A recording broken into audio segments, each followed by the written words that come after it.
Hey fans, it's me Aaron for a comic show. This is a great week for comics. We got Secret Wars 4 finally here. We got Brian K. Vaughn with a new #1, United, or We Stand on Guard. It's like US versus Canada in the future. It's pretty cool. It's like the United States invades Canada, and the story's taking place years into that future. And there is like a ragtag group of freedom fighters, Canadian freedom fighters, and it was awesome. It's Brian K. Vaughn, the same guy that did Why Last Man, the same guy that did Saga, the same guy that did Ex Machina. This is an Image #1 by Brian K. Vaughn, and you should get it. It's exercised, it's regular price. There's really no reason not to get it. I mean, it made Canada cool. It made Canada cool. I mean, seriously, that I thoroughly enjoyed it. And if you are a Brian K. Vaughn fan and don't really care about Canada, don't worry about it. Just get it. It was fun. I really enjoyed it. And moving on with Image, Airboy 2. Airboy was this crazy, weird, like obliterate the fourth wall book kind of.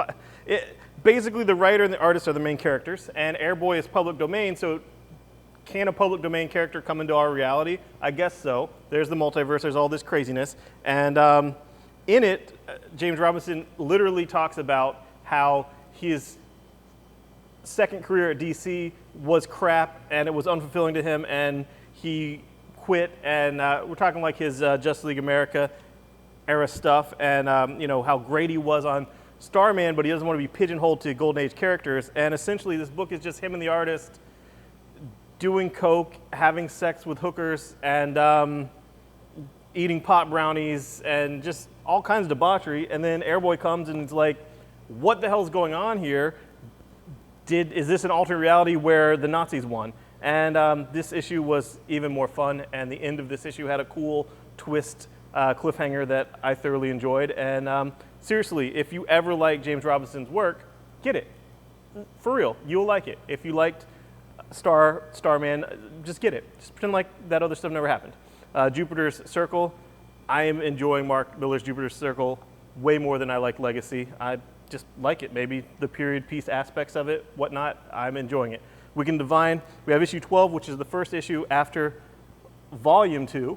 Volume 2 is issues 6 through 11. So you get this, you get 12, you got your big chunk of the story, and it's going great. Great name, Fandemonium, awesome book. And finally for Image, Autumnlands Tooth and Claw.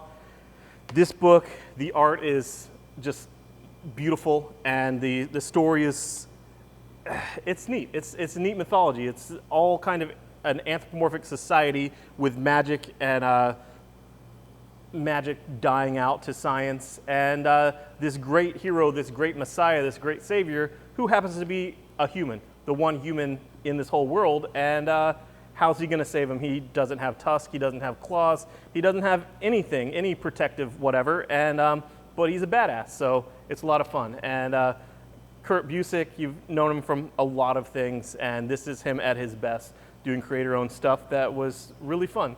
So moving on to the book that I enjoyed reading the most, Secret Wars 4. I mean, look at this. Look at Dr. Doom here with like Reed Richards' son, or daughter and wife on the cover. It's like, you remember that thing on YouTube was like, it's crawling in your window, snatching your people up. You need to hide your kids, hide your wife, hide your kids, hide your wife, because, you know, Doom is snatching them up, and that's what it is. And it was so much fun. It's ridiculous just how fast-paced this book is. I'm not talking about the slow pace of it coming out late. Like, yes, issue 5 should be out today instead of 4, but how fast-paced it is with the first issue, and then the Cabal, and then the Illuminati-type characters, and now this issue with just this total craziness with those characters versus Doom, and Stephen Strange and his allegiances turning, and Reed Richards, and how Doom essentially became a god, but he's a god who took over Reed Richards' life, basically. And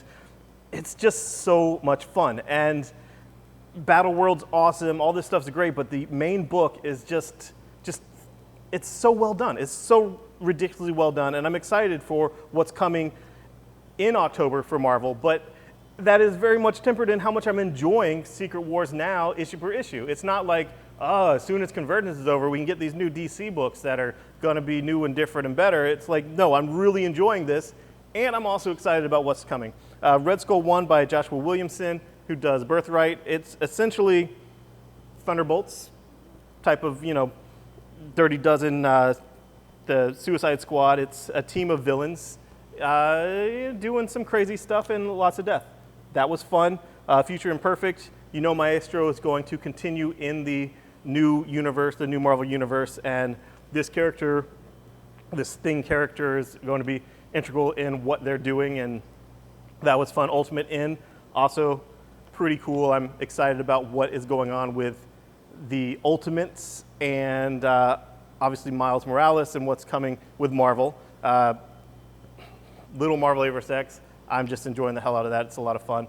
And Groot is just a charming book. It's Groot and Rocket Raccoon going through space, going on a road trip through space, a space trip. And it's funny and just whimsical and charming, and I'm really enjoying it. And finally, at whatever comic book store you go in this week, pick this up. It's free. It's all new, all different Marvel previews for what's coming in October. All new number ones, really, even a new Howard the Duck number one. And it just spells out, gives you some cover art and a little sentence or two about what's coming and who the creative teams are. And I'm just really excited about it. I'm really excited about what Marvel has planned and what they're doing. And no, it certainly does not look like they're annexing all the mutants to some other universe. That, does not look like it's happening. And Star Wars Princess Leia, we have the final issue of Princess Leia. And Vader 7, this is my favorite. This is my favorite book, and I love how it plays with the Star Wars book. And with the Star Wars book issue 6, where you had Boba Fett and Luke Skywalker in this big brawl, this has Vader going to, Old Ben's house and seeing that kind of CSI, looking at what happened there and on his hunt for Skywalker. And I'm enjoying Star Wars. I'm sorry, I'm really enjoying Star Wars, and I don't care who knows. I'm even excited about Wicket being in the new movie. So there, I like Ewoks. Finally, with DC, Detective Comics. I love this last issue. I love this issue. I love the dynamic of Detective Comics changing for this Jim Gordon Batman, this police-sanctioned Batman, and then you got Harvey heading up a team with Montoya, and it's a police drama. It's a cop drama with a cop that is a Batman, and I'm really, I don't know what it is about it, that it just, this fold in who this new Batman in made this book come alive, made it relevant, made it basically on fire for me. Midnighter, tons of fun, crazy, action-packed, hyper-violent book.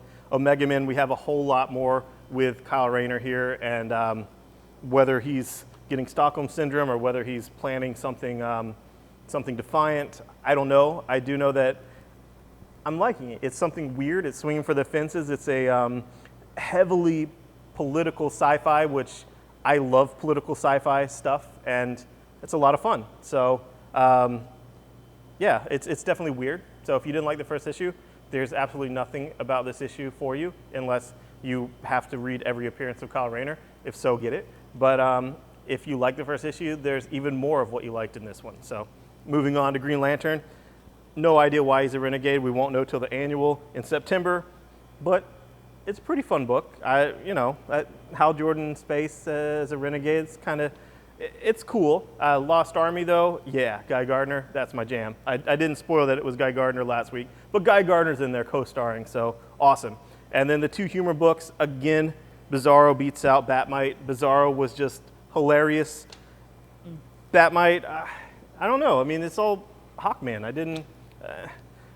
Maybe it'll be better when Booster Gold shows up. Booster Gold, my favorite. But yeah, DC has a whole lot of wins with their new books. Marvel, October Marvel looks amazing. Get that preview, check it out. And by all means, no matter what you do, pick up any first issue by Brian K. Vaughn. And if you wonder, should I try it? Well, if you don't like it, the worst thing that can happen is you'll sell it on eBay and make your money back and then some. I mean, look at Saga #1.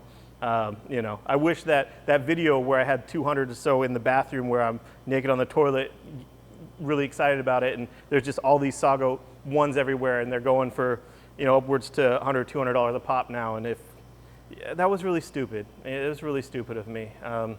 I just, I could have had a fortune there and I just shit all over it. So anyway, bye-bye.